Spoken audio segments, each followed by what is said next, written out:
सध्या आपल्या शरीरात ट्रिलियन्स मध्ये सेल्स आहेत, पण एकेकाळी आपण फक्त एकच सेल होतो. आता ही जी एक सेल आहे ती पूर्णपणे नेक्ड आईज आहे, म्हणजे इझिली आपल्या डोळ्यांना ती दिसत नाही. पण प्रश्न असा आहे की ही एवढी छोटीशी सेल आपलं पूर्ण मानवी शरीर कसं तयार करते, हेच आजच्या आपल्याला लेक्चरमध्ये बघायचं आहे. नमस्कार, मी सोना मॅम, कर्मवीर प्रबोधिनी सातारा, विद्यार्थ्यांच्या स्वप्नांना दिशा देणारी एक चळवळ या एज्युकेशनल यूट्यूब चॅनलवर तुमच्या सर्वांचं स्वागत करते. तर आज आपल्याला या लेक्चरमध्ये काय बघायचं की सेल म्हणजे नक्की काय असतं. तर पहिल्यांदा आपण बघूया की सेल. आता आपल्या पृथ्वीवर काय आहेत, लिव्हिंग थिंग्स आहेत, non living things. Living things म्हणजे काय, ज्यांना लाईफ आहे, आणि नॉन लिव्हिंग थिंग्स म्हणजे काय, ज्यांना लाईफ नाहीये. आता आपल्याला काय बघायचंय, सेल ही काय आहे, ज्या लिव्हिंग थिंग्स आहेत त्यांचं काय आहे, स्ट्रक्चरल आणि फंक्शनल युनिट आहे.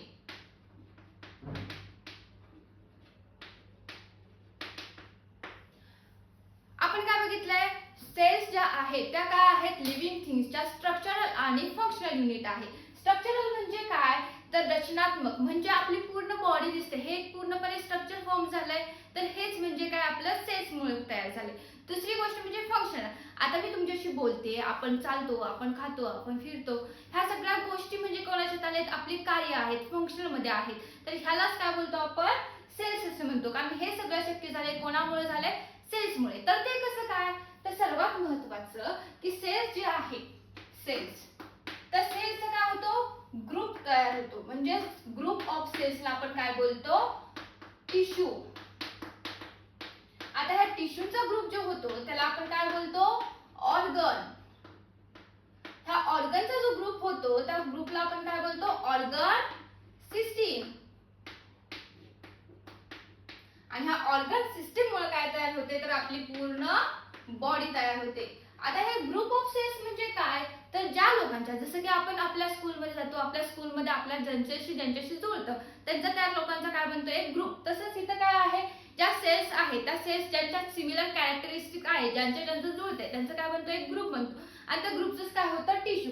पुन्हा काय होतं, त्या टिश्यू ज्या आहेत ज्यांच्या सिमिलर कॅरेक्टरिस्टिक आहेत त्यांचं काय होतं, एक ग्रुप बनतो. त्या ग्रुपचा मिळून काय होतं, ऑर्गन. आता आपल्या शरीरात एकच ऑर्गन आहे का, तर नाही.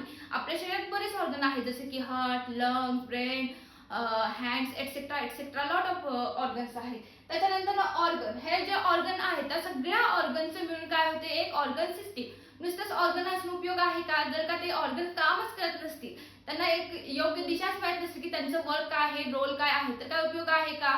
तर इथं काय होतं, जे ऑर्गन आहे त्या ऑर्गनचं सगळ्यांचं मिळून काय होते, एक सिस्टीम तयार होते. आणि ही जी पूर्ण ऑर्गन सिस्टीम आपल्या शरीरात तयार झाले, जसं की डायजेशनचं काम डायजेशन आपोआप करतं, त्याच्यानंतर हार्टचं काम हार्ट आपोआप करतं, लंगचं काम लंग आपोआप करतं, ब्रेनचं काम ब्रेन आपोआप करतं. ह्या सगळ्यांची एक सिस्टीम आहे. आणि ही सगळी सिस्टीम मिळून काय झाले, आपले बॉडी तयार होते. आणि ही सगळी बॉडी जी तयार झाली, ही बॉडी सगळी कोणामुळे तयार झाली, ह्या सेल्समुळे. म्हणून आपण सेल्सला काय म्हणलं की सेल्स ही काय आहे, लिव्हिंग थिंग्सची, म्हणजे आपण जिवंतच लोकांची बघतोय ना, नॉन लिव्हिंग थिंग्सची बघतोय का.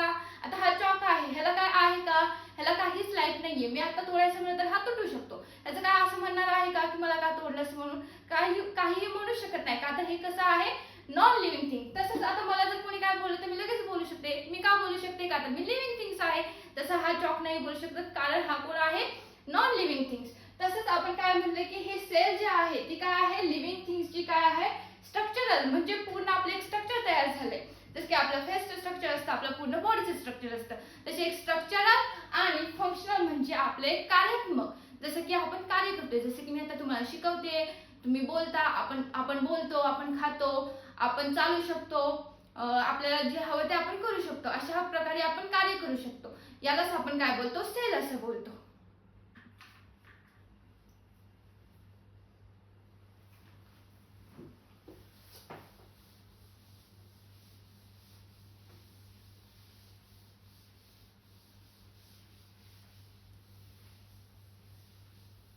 आता तुम्हाला माहिती आहे का, ह्या ज्या आपल्या सेल्स आहेत तर त्या सेल्स किती असतील आपल्या शरीरात, तर मी तुम्हाला पहिल्यांदा सांगितले की त्या किती आहेत, ट्रिलियन्स मध्ये. पण सायंटिस्टच्या म्हणण्यानुसार आपल्या शरीरात 37 ट्रिलियन्स इतक्या काय आहेत, सेल्स आहेत ह्युमन बॉडीत. म्हणजेच काय, 37 1 2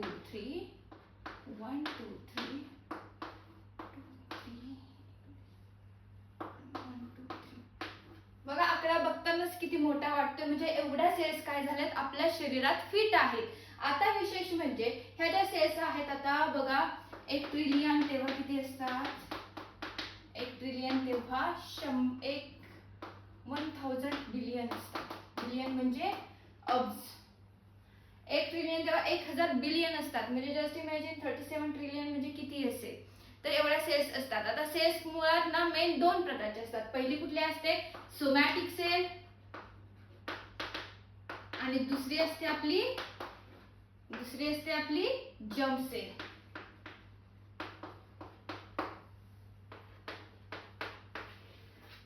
एक असते सोमॅटिक सेल आणि एक असते जर्म सेल. आता सोमॅटिक सेल म्हणजे काय, आपल्या शरीरातला पूर्ण सेल फक्त 2 सेल सोडून, म्हणजे फक्त रिप्रोडक्टिव्ह सेल ज्या कुठल्या आहेत, आपली ओम आणि स्पर्म.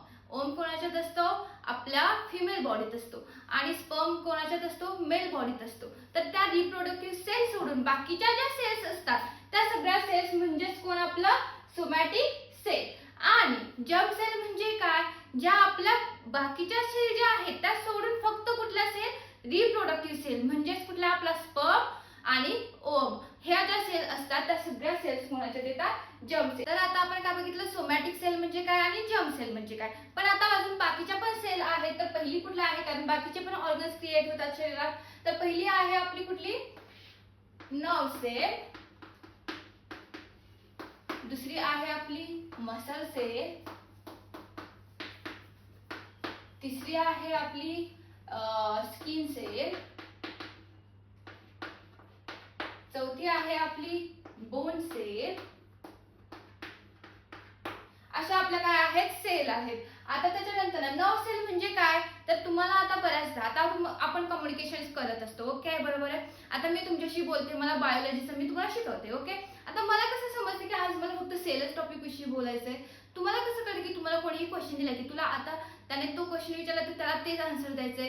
तुम्हाला जर समजलं, तुमच्या अदर पर्सनला समजलं की ह्यानं मला हा क्वेश्चन विचारला, ह्यानं मला नाव विचारलं, तर मी नावच सांगते, मी शाळेचं नाव सांगते का, आपल्याला हे सगळं कसं समजतं. तर हे सगळं काय असतं, आपल्या जे सेल्स आहेत त्या सेल्स थ्रू आपल्या काय होतं, नर्व सेल्स थ्रू काय करतात, सिग्नल्स मिळतात, आणि हे सिग्नल्स मिळाल्यामुळे काय होतं, आपल्याला हे इझी म्हणजे इझी पडतं सगळं, म्हणजे आपण इझिली सांगू शकतो. आता हे इन डिटेल मध्ये आपल्याला 12वीला कंट्रोल अँड कोऑर्डिनेशन चॅप्टर मध्ये आहे, त्यावेळी आपण बघू. त्याच्यानंतर मसल सेल. मसल सेल म्हणजे काय, आता मी हा चॉक घेतलाय, मी इझिली उचलू शकते. त्याच्यानंतर आपण इझिली चालू शकतो, इझिली बोलू शकतो, बोलण्यासाठी पण मसल्स यूज होतात. त्याच्यानंतर मी इझिली हात वर करू शकते.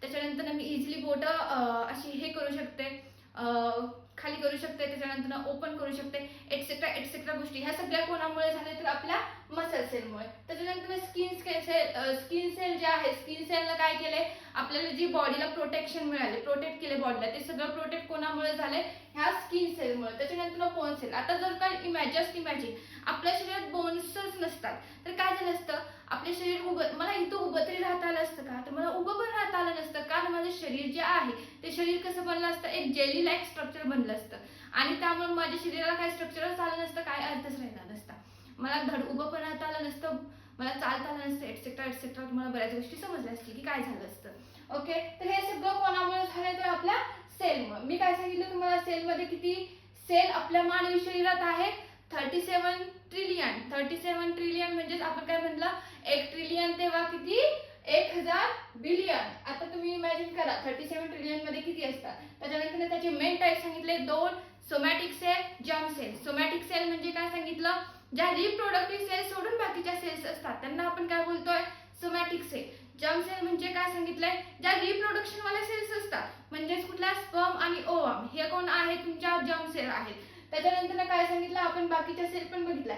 नर्व सेल म्हणजे काय, तुमच्या ब्रेनच्या सेल ज्या आहेत त्याच्यामुळे तुम्हाला सिग्नल्स मिळतात. मसल सेलचा उपयोग काय आहे, तुम्ही इझिली चालू वगैरे फिरू शकता त्या. स्किन सेल म्हणजे तुमच्या काय, ह्या ज्या सेल दिसतात त्याच्यामुळे तुमच्या स्किनला काय, तुमच्या बॉडीला काय मिळाले, प्रोटेक्शन मिळाले. त्याच्यानंतर बोन सेलमुळे काय झालं, आपलं एक स्ट्रक्चर क्रिएट झालं, म्हणजे फेसचं स्ट्रक्चर झालं. आपण बरेच जण सगळे सेम दिसतो का, आपण वेगवेगळे दिसतो, सगळ्यांचे फेस स्ट्रक्चर वेगळे आहेत. हे सगळं कोणामुळे झालंय, माझ्या पूर्ण फेसवर काय आहे, आपलं बोन नुसारच आपलं काय झालंय, हे पूर्ण स्ट्रक्चर फॉर्म झाले. माझ्या हाताचं इथून इथपर्यंत बोन आहे म्हणून माझा हात असा झालाय, इथून इथपर्यंत आहे माझे बोटांमध्ये बोन आहे म्हणून माझा हात असा झालाय. जर का बोनस नसते तर इमॅजिन करा हे पूर्ण काय झालं असतं, जेली लाईक स्ट्रक्चर झालं असतं. हे आपलं पूर्ण शरीर नीट बनलंच नसतं, एक स्ट्रक्चर फॉर्म झालंच नसतं. हे स्ट्रक्चर फॉर्म होण्याच्या पाठीमागचं कारण फक्त कोण आहे, बोन सेल्स. आणि हे सगळं कोणाच्यामुळे झालंय, सेलमुळे. म्हणून आपण काय म्हणतो, सेल ही बेसिक युनिट आहे कोणाचा, आपल्या लिव्हिंग. तर आता तुम्हाला प्रश्न पडला असेल की हा सेल आहेत, हे सेल नक्की कोण फाउंडर असेल किंवा नक्की हे सेल आहेत हे सगळं कोणाला समजलं असेल. तर 1665 ला एक सायंटिस्ट होते, त्यांचं नाव काय होतं, रॉबर्ट हुक. हे जे सायंटिस्ट होते ह्यांनी काय केलं की आपले जे झाड माहिती तुम्हाला, झाडाचं साल असतं त्यालाच काय आपण बोलतो, कॉर्क असं बोलतो. त्यांनी काय केलं, एक कॉर्कचं त्यांनी काय केलं, एक स्लाइस घेतली. म्हणजे त्यांना काय होतं, हे काय करायचे तर हे कंपाऊंड मायक्रोस्कोप यूज करायचे. काय करायचे, कंपाऊंड मायक्रोस्कोप यूज करून त्यांनी काय केलं होतं, एक कॉर्क स्लाइस घेतली होती. ती कॉर्क स्लाइस काय केली, त्यांनी मायक्रोस्कोप खाली ठेवली. आता त्यांनी काय केलं तर त्यांनी ते बघितलं कंपाऊंड मायक्रोस्कोप थ्रू. आता कंपाऊंड मायक्रोस्कोप थ्रू बघितलं तर काय बघितलं, त्यांना काय दिसलं की त्यांना काय दिसलं, एक स्ट्रक्चर दिसलं. म्हणजे जे की काय होतं, कंपार्टमेंट होते हनी बीज सारखं. म्हणजे मधमाशांचं पोळं कसं असतं तसं काय दिसलं होतं त्यांना, त्या मायक्रोस्कोप मध्ये दिसलं होतं. काय दिसलं होतं तर ते जे कॉर्क स्लाइस आहे ना, त्या कॉर्क स्लाइसला त्यांनी मायक्रोस्कोप मध्ये बघितलं होतं. मायक्रोस्कोप मध्ये ते त्यांना कसं दिसलं होतं की ते एक जस्ट कंपार्टमेंट आहे की ज्याच्यात काय आहे की हनी बीज कशा असतात, त्यांचं जे मधमाशांचं पोळं कसं असतं तशा प्रकारे ते दिसत होतं. तर त्यांना काय वाटतं की ते जे आहे ते पोळ्यासारखे दिसतात, म्हणजे छोट्या अशा रूम सारखं दिसतात. तर त्यांना काय वाटतं की आपण ह्याला नाव काय देऊया की सेल्स असं नाव. आता सेल्स म्हणजे त्याचा मीनिंग काय होतं एक्झॅक्टली की आपला स्मॉल रूम्स. आता स्मॉल रूम्स म्हणजे काय, जे आपलं कुठनं आलाय की सेल हा शब्द आपला लॅटिन मधून आलाय. लॅटिन मधला कुठला शब्द, सेल्युला हा जो लॅटिन शब्द आहे त्या लॅटिन शब्दामधून कुठला आलाय, सेल. म्हणजेच काय, सेल्युलाचा मीनिंग असतो स्मॉल रूम असतो. आणि स्मॉल रूम हे कसं दिसत होतं की हनी बीज जे आपल्या मधमाशांचं जे पोळं असतं त्या मधमाशांच्या पोळ्यासारखं दिसत, म्हणून त्यांनी त्याचं नाव ठेवलं होतं काय, सेल असं नाव ठेवलं होतं. ही घटना घडली होती 1665 साली. मी एक गोष्ट लक्षात ठेवा, हे ज्या सेल्स आहेत त्या सेल्स कधीही एकसारख्या नसतात, ते नेहमी डिवाइड होत असतात. म्हणजेच एका सेल पासून दुसरी सेल, दुसऱ्या सेल पासून 4 सेल, 4 सेल पासून 8 सेल पासून 16 सेल असं त्यांचं चालूच राहतं. आणि अशा पद्धतीने आपल्या एका सेल पासून आपली पूर्ण बॉडी क्रिएट झालेली असते. तुम्हाला आजची ही कॉन्सेप्ट समजली असेल आणि तुम्ही जर का ह्या चॅनलला नवीन असाल तर आत्ताच आपल्या चॅनलला कर्मवीर प्रबोधिनी सातारा विद्यार्थ्यांच्या स्वप्नांना दिशा देणारी चळवळ या चॅनलला आत्ताच सबस्क्राईब करून ठेवा. धन्यवाद.